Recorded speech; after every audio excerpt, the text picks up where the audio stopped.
এক রাকাত মাইন্না আরেক রাকাত মানো নাই, এই নামাজের পুরস্কার নাই। রোজা ফরজ করছি সূর্য ডোবা পর্যন্ত, দিনের আড়াইটা ইফতার করছো, এই যে 7 ঘন্টা 8 ঘন্টা রাখছো, কোনো পুরস্কার নাই। অজুর ফরজ 4টা, 3টা মানছো, 1টা বাদ দিছো, ওই 3টা মাইন্না কোনো লাভ নাই। অধিকা কামে কোনো পুরস্কার নাই।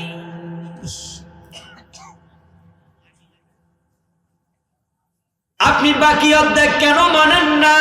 তখন আপনার যুক্তি আছে, হুজুর কিছু কারণ আছে, আমরা সাধারণ মানুষ সব কি আর পারিনি, ঠিক না? হুজুর আপনারা ওয়াজ করেন, ওয়াজ ঠিক, কিন্তু সব তো পারি না আমরা সাধারণ মানুষ। সুদ না খাইলে হুজুর কাম করবো বুড়া বয়সে, এজন্য কিছু টাকা পাইছিলাম চাকরি টাকরি কইরা, 1,30,000 টাকা পাইছি পেনশন, এগুলা সোনালী ব্যাংকে রেখে দিছি, মাসে মাসে 30,000 টাকা পাই। এই বুড়া বয়সে হুজুর এই টাকা কিটা করতাম, আমনে কম ব্যবসা করার বয়স আছে না? নাই। তো এই টাকা যদি ঘরে রই বইয়া বইয়া খাই, টাকা থাকবো না, এই জন্যই তো সুদে লাগাইছি। কি সুন্দর যুক্তি, ঠিক না? এই অফিসার, আপনি ঘুষ খান কেন? ঘটনা কি? সরকার কি আপনাকে ফাইল আটকায়া ঘুষ খাওয়ার জন্য চাকরি দিছিনি? অফিসার কয়, আপনি মিয়া কি বোঝেন, চাকরি নিতে 10 লাখ লাগছে, চাকরি নেওয়ার সময় 10 লাখ ঘুষ দিছি, তারপরে আবার আমার চাকরিটা প্রথমে দিছিল হিল ট্যাক্স, ওখান থেকে 5 লাখ দিয়া ট্রান্সফার হয়েছি, তো কয় লাখ মোট, তো বেতন পাই 17,000, 15 লাখ তুলবো কোন দিন? কি সুন্দর যুক্তি, আসলে তো ঘুষ খাওয়া যায় না, যুক্তি শুনে মনে হইতেছে না?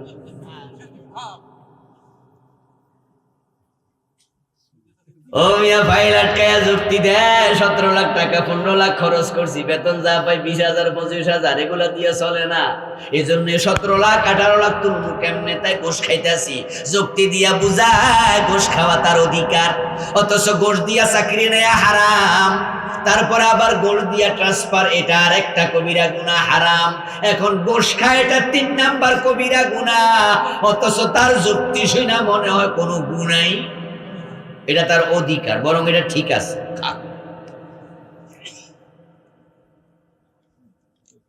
ইসলাম অর্ধেক কেন মানেন? আপনার যুক্তির অভাব নাই। আপনি বলতেছেন হুজুররা কয় সুদ ভিত্তিক অর্থনীতি চালানো যাবে না, নেতারা সুদী ব্যাংক বানায়, এই 53-54টা বছর বাংলাদেশ সুদের ভিত্তিতে চালায়।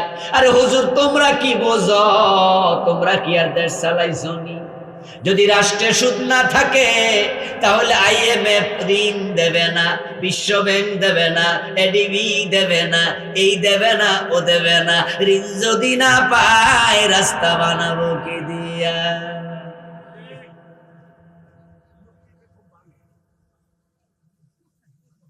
এই যে বিদ্যুৎ, কোটি কোটি টাকা বিদেশি ঋণ না, আমরা বিদ্যুতের বিভিন্ন পরমাণু প্রকল্প বানাইছি, ওখান থেকে তাপ বিদ্যুৎ উৎপাদন করতেছি। ঘুষ যদি সুদ না থাকতো ওরা কি টাকা দিত নি? আমি কই কথা তো ঠিক, তাইলে যুক্তি দিয়ে বোঝা যায় সুদ খাইলেও কোনো অসুবিধা।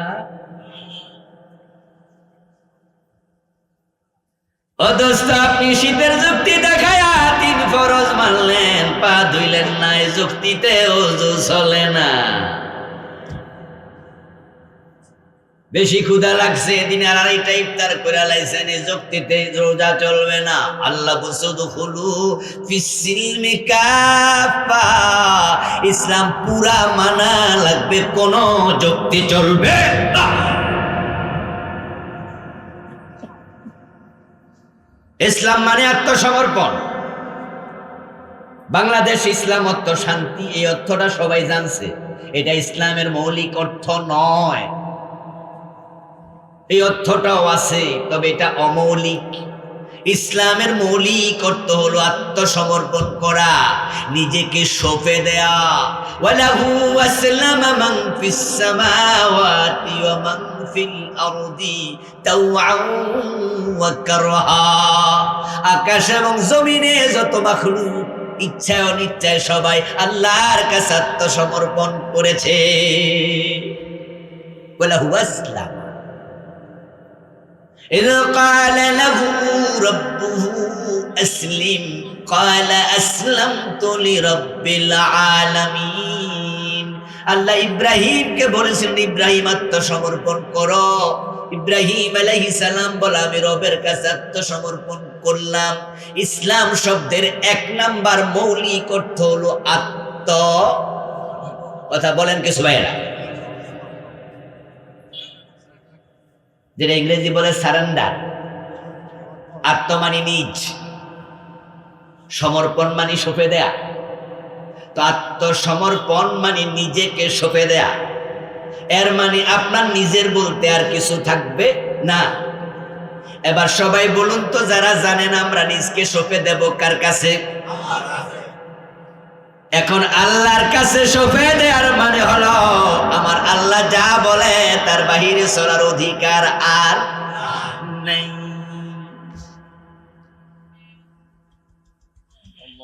قال رسول الله صلى الله عليه وسلم المؤمن كالجمل الأنف حيثما قيد انقاد। প্রিয় নবীজি বলেন, তুমি তখনই শুধু মুমিন, তখনই তুমি মুসলিম, যখন তুমি নিজেকে মনে করবে নাকে ঢুকানো ওট, নাকে রশি ঢুকানো ওট। কি উদাহরণ! যে ওটের নাকের ভিতর মালিক রশি ঢুকাইয়া দিছে, ওই ওট কি স্বাধীন না পরাধীন? মন মতো চলে না, মালিকের টান মতো। তুমি মোমেন মুসলিম তখন যখন তুমি হবে সেই ওটের মতো, মালিক যাহা বলে মানতে দেরি করা যাবে না। রশি ঢুকানো টান দিলে কদম দিতে দেরি করতে পারে না, যদি কদম দিতে দেরি করে নাকটা ছিঁড়ে যাবে। মুসলিম হওয়ার পরে আল্লাহ যা বলে মানতে দেরি করলে ঈমান ভেঙে যায়। ঈমান যে ভাঙে এই জিনিস জানেন কি? আল্লাহ জানে। এই দেশের লোকেরা অনেকে জানে না ঈমান যে ভাঙে, শুধু রোজা ভাঙে এটা জানে, যে রোজার দিনে খাইয়া লাইলে রোজা থায়নি না ভাঙে। অজু কইরা পেট খারাপ হলে বাতাস ছাড়লে রোজা আছে না গেছে? রোজা ভাঙ্গে, অজু ভাঙ্গে, নামাজে দাঁড়ায় কথা কইলে নামাজ থাকবো নি, নামাজ ভাঙ্গে, এগুলো জানে। ঈমান যে ভাঙ্গে এটা অনেকে জানে।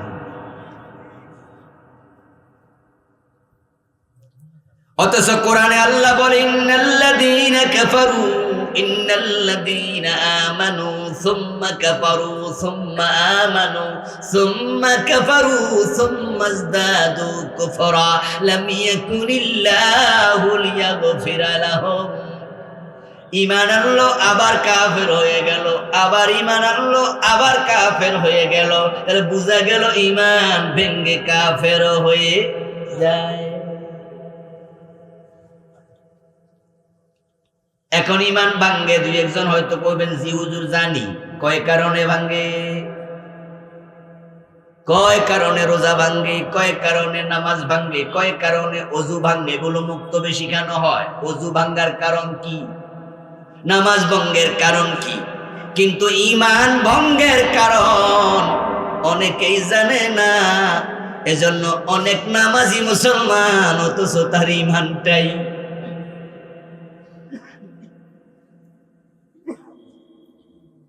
قال رسول الله صلى الله عليه وسلم يأتين الناس زمان يجتمعون في المساجد ليس فيهم مؤمنون। নবীজি 1450 বছর আগে বলে গেছেন, এমন এক জামান আসবে যখন মানুষগুলো জামাতে নামাজ পড়বে মসজিদগুলোতে, কিন্তু ইমানদার নয়। ইমামও কাফের, মুয়াজ্জিনও কাফের, মুসল্লিও কাফের, অথচ জামাতে নামাজ পড়ে সবগুলার ইমান ভেঙে গেছে। এগুলার ইমান যে ভাঙছে এরা জানি। কারণ কোন কারণে ইমান ভাঙে এটার চর্চাই থাকবে না। আপনারা তো এখানে সবাই মুমিন, আপনার ঈমান ভাঙছে কিনা আপনি কেমনে বুঝলেন? আপনি তো ভাঙ্গার কারণ জানেন না।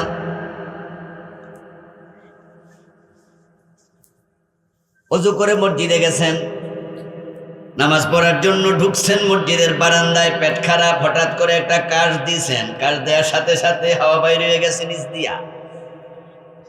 এই ওযু দিয়া নামাজ পড়বেন না নতুন ওযু? চুপ থাকেন না ভাই, কিছু কথা আমার লগে, আমি দূরের মানুষ, তো আমার কথা কি বুঝতে পারতেছেন তো আপনারা? এই অজু দিয়া চলবে না, নতুন অজু।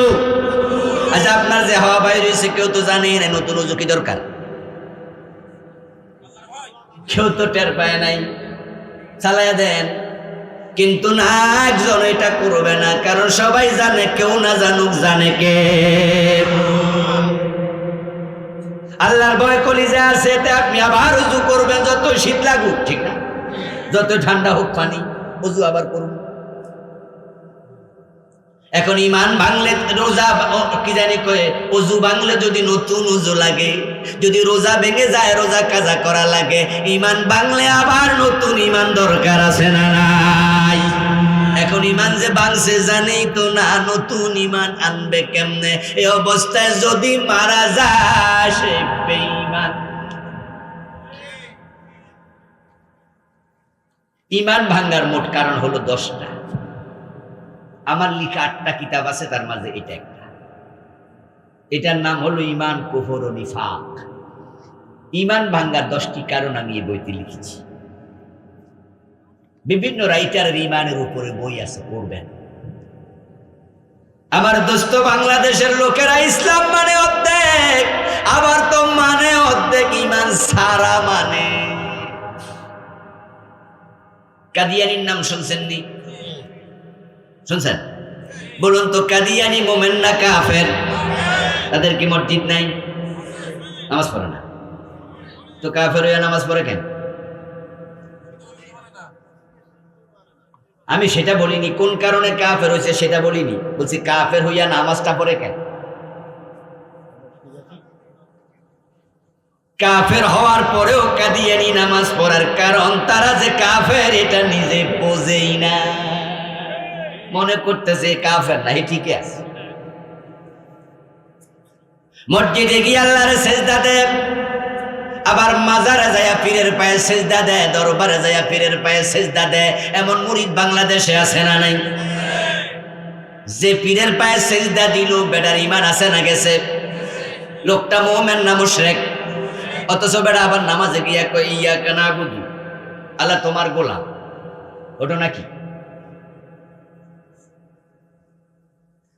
ব্যাপারটা হলো, পীরের পায়ে সেজদা দিলে যে শিরিক হয়, এলেমটাই তার। এজন্য বন্ড ফিরেরা মাসালা বাইর করছে, এটার নাম সেজদায়ে তাজিমি। নাউজুবিল্লাহ পড়ে। এটার নাম দিছে তাজিমি সেজদা। কইটা সেজদায়ে তাআব্বুদি নয়, ইবাদতের সেজদা না। এটা নাকি জায়েজ? নাউজুবিল্লাহ পড়েন। কই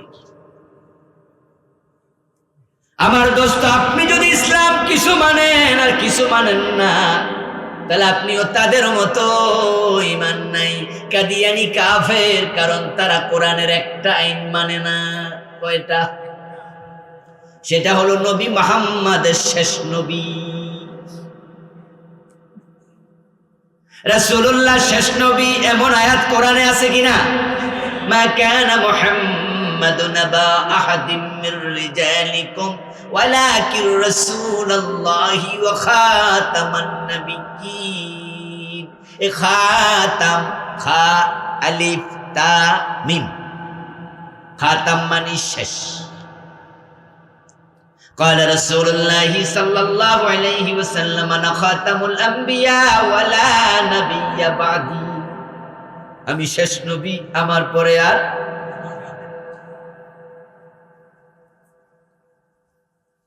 আমার প্রিয় ভাই, কাদিয়ানীরা রাসূলের সব মানে, নামাজ, রোজা, হজ, যাকাত, টুপি, দাড়ি, পাজামা, পাঞ্জাবি, পাগড়ি, মেসওয়াক, এভরিথিং মানে। শুধু রাসূলকে শেষ নবী মানে না, তারা গোলাম আহমদ কাদিয়ানকে নবী মানে। গোলাম আহমদ কাদিয়ানের জন্ম 1835 সালে। রাসূলুল্লাহ বলেছেন, আজ থেকে 1450 বছর আগে আমি শেষ নবী। আল্লাহ বলছে উনি শেষ নবী। আজ থেকে 250 বছর আগে বেড়া কয় হে নাকি নবী। ইমান শেষ, কোরআনের উল্টা, একটা আইন মানে নাই, তাই তারা কাফের। তাদের নামাজ, রোজা, হজ, যাকাত এসবের দাম আল্লাহর কাছে এক আনাও।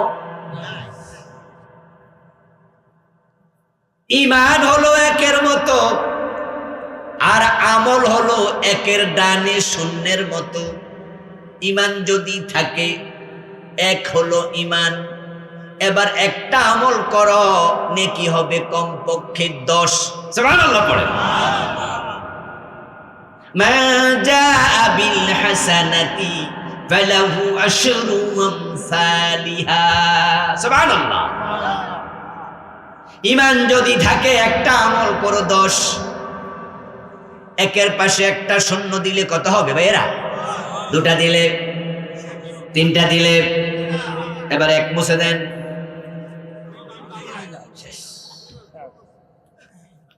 কথা বুঝে আসতেছে না? এক যদি থাকে আমলের দাম হবে 0, দেও লাভ আছে। কিন্তু ইমান যদি নাই, তোমার আমল সব।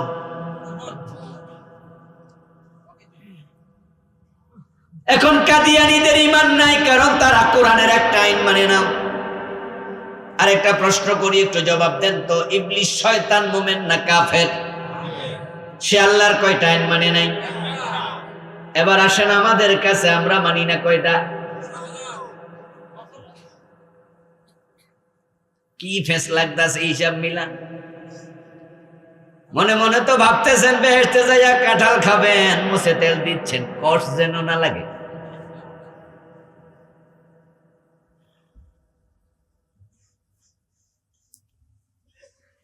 আপনি অর্ধেক ইসলাম নিয়ে আল্লাহর কাছে যাবেন না, কোন অধিকার তিনি দেন নাই। উদখুলু ফিস সিলমি কাফা, পুরা মানো, পুরা পুরা পুরা।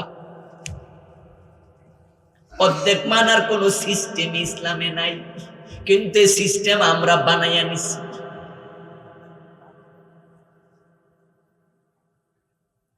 মাগরিবের সময় আপনার ওয়াইফ আপনাকে বললেন যে একটু বাজারে যান তো, হঠাৎ করে বাতি নিভে যায়, কারেন্ট চলে যায়, তখন রাতে খাবেন কেমনে? মোমবাতি তো শেষ, ঘরে কেরোসিনও নাই, একটা মোমবাতি কিনে আনেন, বাড়ির পাশে বাজার।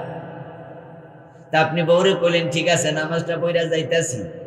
নামাজ পড়ার পরে ডয়ার টান দিলেন, আলমারি টান দিয়া দেখেন 1000 টাকার একটা নোট আছে, কোনো ভাঙতি টাকা নাই, অথচ মোমবাতি একটা 10 টাকা হইলে কিনা যায়। 10 টাকার মোমবাতি, 1000 টাকার নোট।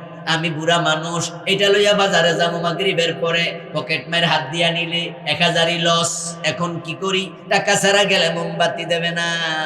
এ বুড়া মানুষ এত বড় ঝুঁকি নেওয়া যায় নাকি? কি করি কি করি? হঠাৎ মাথায় বুদ্ধি, টাকাটা ভাস কইরা মাঝখান দিয়ে ছিঁড়া লাইলেন। সিরা এবার ডয়ারে রাইখা অর্ধেক, বাকি অর্ধেক পকেটে নিয়ে মনে মনে কইতাছেন, এই অর্ধেক যদি হারায় 500 তো বাঁচলো। 500 বাঁচবে তো? বেশি বুদ্ধি করতে যাই। বাজারে যায় অর্ধেকটা নোট দিয়া এবার দোকানদার রে করেন, দোকানদার আমার একটা মোমবাতি দাও 10 টাকার, 490 টাকা ফিরাই দাও। বেড়া দিবনি তো? আল্লাহর কাছে অর্ধেক ইসলাম লইয়া বেহেশত চাইবেন, আল্লাহ দিব কইল কেডা? এই জন্য তো আপনাদের রাজাকার গালি শুননাও আমরা ইসলাম পুরা মানতে হবে বলি। আমরা বলি ব্যক্তি জীবনে যেমন ইসলাম মানা লাগে, রাষ্ট্র ইসলাম মানতেই হবে।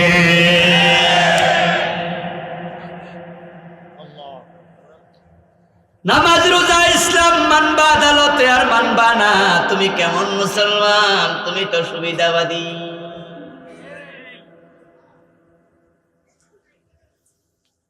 আপনাদের এটা কোন জেলা? মাগুরা জেলা। জজ কোর্ট আসেনি? সব জজ কি বেনামাজি? 2-1 ম্যাজিস্ট্রেট, 2-1 বিচারক নামাজ পড়ে এমন নাই? খোঁজ নিয়ে দেখবেন আছে। জজ কোর্টের জজ নামাজ পড়তে গেছে, জোহরের নামাজ ইমাম ইমামতি করতেছে, 2 রাকাত জোহরের নামাজ পড়ছে, বাকি 2 রাকাত পড়বে, মাঝখানে বসতে হবে, এটা ওয়াজিব। প্রথম বৈঠক ওয়াজিব, শেষ বৈঠক ফরজ। কিন্তু ইমাম বসতে মনে নাই, 2 রাকাত পরে তিনি আল্লাহু আকবার কইয়া খাড়ায় যাইতেছে। আমরা কি দাঁড়াবো না লোকমা দেব? জজ সাহেব লোকমা দিল, পাবলিকও দিল, কারণ ওয়াজিব হুজুর ভুল করছে, তরক করছে, লোকমা দিয়া বুঝাইছে হুজুর আপনি ভুলে আছেন, ঠিক হয়ে আছেন। হুজুর লোকমা পাইছে, তারপরে বসে গেল, বসে তাহিয়াত পড়লো, তারপর 2 রাকাত শেষ, সাও সেজদা দিয়ে নামাজ সালাম ফিরে শেষ করলো সুন্দর কইরা। এবার হাকিম চলে গেল আদালতের অফিসে, গিয়া চেয়ারে বইছে, বইয়া বিচার কাজ শুরু। চোরের মামলার রায় হবে, চোর ধরে হাত কাটার রায় দেয়া নফল না ফরজ? ওই রায় দিবে তো? উনি না হুজুরের লোকমা দিল?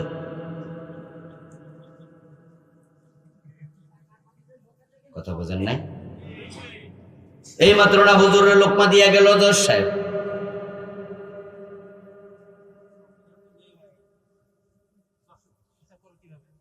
আমার বন্ধু ইমাম সাহেব করছিল ওয়াজিবে ভুল, আর জজ করতেছে ফরজে ভুল। গুরুত্ব কোনটার বেশি? উনি ওয়াজিবে ভুল ধরে, ফরজের ব্যাপার উনার কোনো চিন্তাও নাই। উনার পুরাটা জীবন আদালতে বিচার করলো, আল্লাহর আইনে রাসূলের আইনে কোনো রায় দিল না। এটা যে ফরজ এটা বোঝেও না। বরং আমরা যারা আছি আমরাও সেখানে লোকমা দেই না। হুজুরের সোজা পাইছি, তাই মসজিদে লোকমা দিছি, কিন্তু হাকিমের সামনেও মুসলমান আছে, বাদী মুসলমান, বিবাদী মুসলমান, সাক্ষী মুসলমান, উকিল মুসলমান, পুলিশ মুসলমান, সাংবাদিক মুসলমান, ওখানেও তো মুসলমান আছে। কেউ তো বললো না ও হাকিম সাহেব আপনি আল্লাহর আইনে চোর ধরে হাত কাটার রায় দেন, এটা সংবিধানে ঢুকলো না কেন? ও নেতা তোমরা ঢুকাও, আল্লাহ রাসূল বলছে উনার মেয়েরে ছাড়বে না চুরি করলে। আমার দেশে কেন চোরকে ছাড়ো? চোরের হাত কাটতে হবে। আমরা মুসলমানেরা লোকমা দেই না, আমরা সুবিধাবাদী হয়ে গেছি।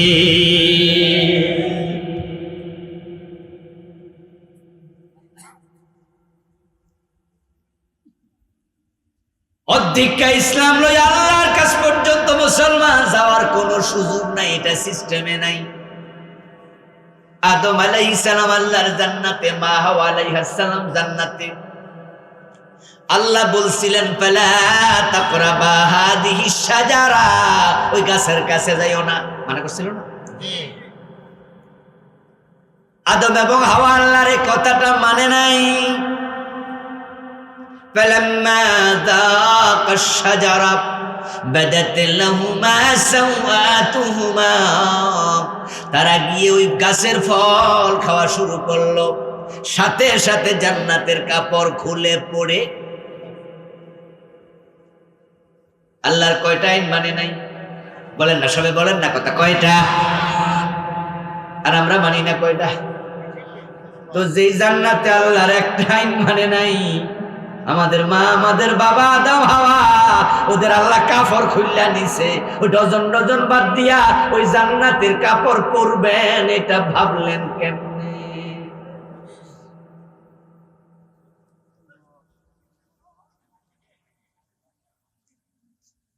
আসলে ইসলামটা আমাদের কাছে সুবিধা মতো হয়েছে, আর আমরাও এমন ভাবে হুজুররা ওয়াজ করি, আপনারাও আমাদের ওয়াজ আইয়া সুবহানাল্লাহ জিকির শুই না, সুবহানাল্লাহর ফজিলত শুই না, যে একবার সুবহানাল্লাহ একবার আলহামদুলিল্লাহ কইলে আসমান আর জমিনের মাঝখানে যে ফাঁকা জায়গা ওই পরিমাণ সওয়াব হয়ে যায়। আপনি মনে মনে করেন এমন হাদিস শুনলাম সুবহানাল্লাহ ছাড়বো না, কিছু গোশ খাইলে অসুবিধা কি? এই জন্য সকালবেলা 33 বার সুবহানাল্লাহ, 33 বার আলহামদুলিল্লাহ, 34 বার আল্লাহু আকবার, সব মিলে মোটামুটি 100-র কাছাকাছি 100 পৃথিবী সওয়াব দিয়া বইরা। তারপরে অফিসে 10টা বাজে গেছি, জোহর পর্যন্ত না হয় 1000-2 টাকা ঘুষ খাইছি, মানে 5000 10,000 খাইছি। তো জোহরে না আবার 33 বার সুবহানাল্লাহ লাগাই দিন। এরকম 5 ওয়াক্ত যদি 150-200 দুনিয়া ভরে নিতাম পারি, তাহলে 10-20 হাজারের ঘুষ কিচ্ছু। এ হলো আমার বুঝ, আপনার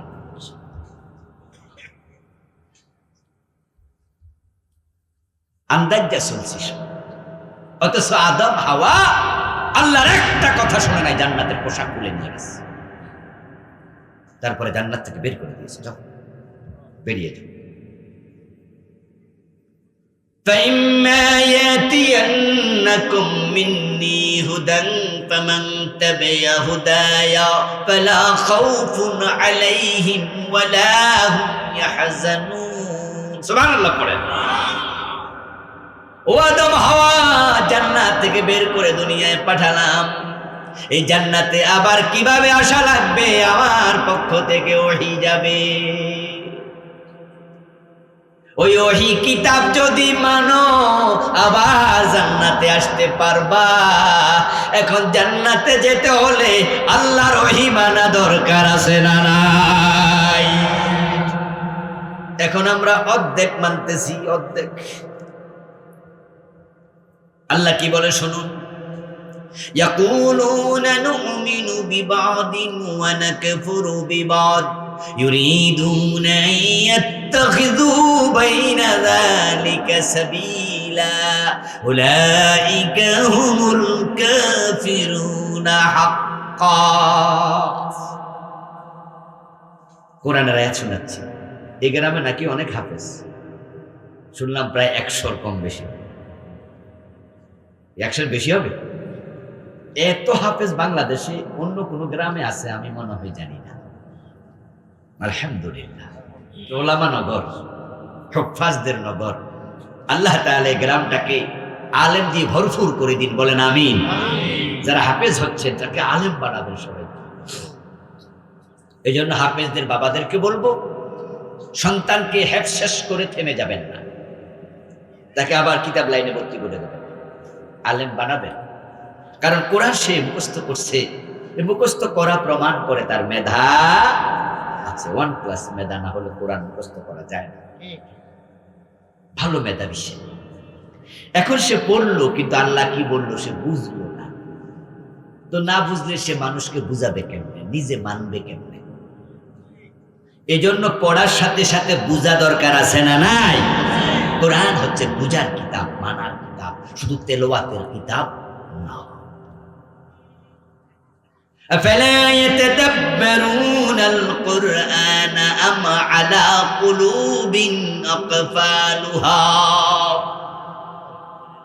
আল্লাহ তাআলা বলছেন, মানুষগুলোর অন্তরে কেউ তালা লাগালো নাকি? তারা কোরআন নিয়ে কেন গবেষণা করে না? এতে বোঝা যায় কোরআন গবেষণা করার কিতাব, ঠিক কি না? মাসালুল লাযীনা হুমিলুত তাওরাত সুম্মা লাম ইয়াহমিলুহা কামাসালিল হিমার ইয়াহমিলু আসফারা। যারা কোরআন পড়লো, বুঝলো না, মানলো না, আল্লাহ কয় তারা গাদার মতো। গাদা পিঠের মাঝে চিনির বস্তা নেয়, কিন্তু চিনি তিতা না ঝাল, গাদা এটা বুঝে না। কোরআন সন্তানদেরকে শিখিয়েছেন, হাফেজ বানাবেন, হাফেজ বানাবেন। আলহামদুলিল্লাহ, আপনারা এই ক্ষেত্রে আগে আছেন, এটা আপনাদের সৌভাগ্য। আল্লাহর শুকরিয়া, আমারও 2 ছেলে হাফেজ হয়ে গেছে। বড়টা হাফেজ বানাইতে পারি নাই, 10-12 মুখস্থ করেছিলাম, পরে সে আর পড়ছে না দেখে তাকে বন্ধ করে দিলাম। এবার আলিম পাস করছে, A+ পেয়েছে, মেধা আছে, একবারে নাই তা। 2 নাম্বারটা হাফেজ, 3 নাম্বারটা হাফেজ, চতুর্থটা 2 পারা মুখস্থ করে ফেলছে। এটা হাফেজ হয়ে যাচ্ছে। হাফেজ বানাইলে বাবা মার বেশি লাভ, বাবা মার যে কি পরিমাণ লাভ এটা আপনারা অনেকে ভাবতেও পারবেন না। কারণ হচ্ছে আপনার বাচ্চাকে হেফজখানা যখন দেন, হেফজখানা যে বাচ্চারা পড়ে তাদের মাঝে বুড়া বাচ্চা কয়জন আছে? 30-35 বছর বয়সী কয়জন আছে? একজনও পাবেন না। হেফজখানার অধিকাংশ বাচ্চা হলো ছোট ছোট।